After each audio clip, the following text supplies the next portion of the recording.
अस्सलाम वालेकुम। मैं अली असगर ताज। मैनू उम्मीद है सब दोस्त खैर वफीद नाल होंगे। प्यारे दोस्तों, स्टेट बैंक ऑफ पाकिस्तान ने एक सिक्का जारी किया है जिहदी मालीयत 55 रुपये वे और पाकिस्तान की तारीख दे विच यह पहला मौका है कि जिहदे उत्ते 55 रुपए का सिक्का जारी किया गया है। एक यादगारी सिक्का जारी किया गया वे जिहदी मालीयत 55 रुपये वे। यादगारी जिहड़े सिक्के ने ये हमेशा किसी ना किसी खास मौके के उत्ते जारी किए जाते हैं।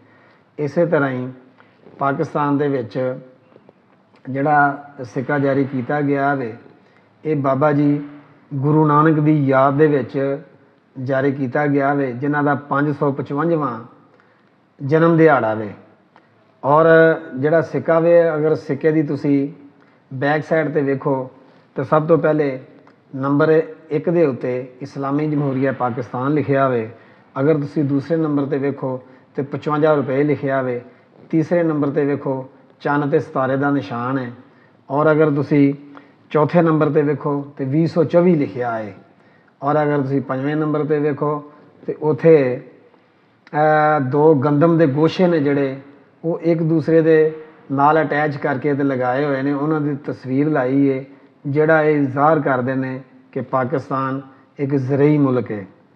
अगर असी सिक्के की फ्रंट साइड वेखते हैं तो सब तो पहला 555 लिखिया है और दूसरे नंबर के उत्ते जिहड़ा है वो बर्थडे लिखिया है और तीसरे नंबर के उत्ते सैलीब्रेट किया गया वे बाबा जी गुरु नानक उन्हां नूं। और चौथे नंबर के उत्ते गुरुद्वारा ननकाना साहब की तस्वीर है। अगर 5वें नंबर पर वेख्या जाए तो बाबा जी गुरु नानक उन्हां दा नाम लिखिया वे।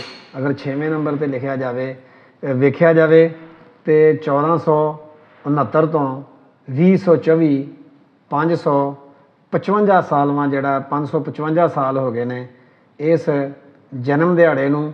और इस जन्म दिहाड़े नूं दे मौके दे उत्ते ये जिहड़ा सिक्का है ये जारी किया गया है। यकीनी तौर पर खास तौर पर पाकिस्तान दे विच रहन वाली जिहड़ी सिख कम्यूनिटी है उन्हां वास्ते और पूरी दुनिया दे विच जिहड़े रहन वाले सिख ने उन्हां वास्ते एक इंतहाई इज्जत अफजाई वाली गल है। पाकिस्तान की हुकूमत और स्टेट बैंक ने जिन्हां ने ये सिक्का जारी किया है उन्हां दा जिहड़ा मैं समझदा वां बड़ा एक अहसन इकदाम है। तुसी इस काम नूं, इस अमल नूं किस नज़र नाल वेखदे हो, कमेंट्स के जरिए अपनी राय का इजहार जरूर करना। अली असगर ताज नूं इजाज़त दिओ। किसी नवें व्लॉग दे नाल तुहाडी खिदमत च मैं दोबारा हाज़र होवांगा। अस्सलाम वालेकुम।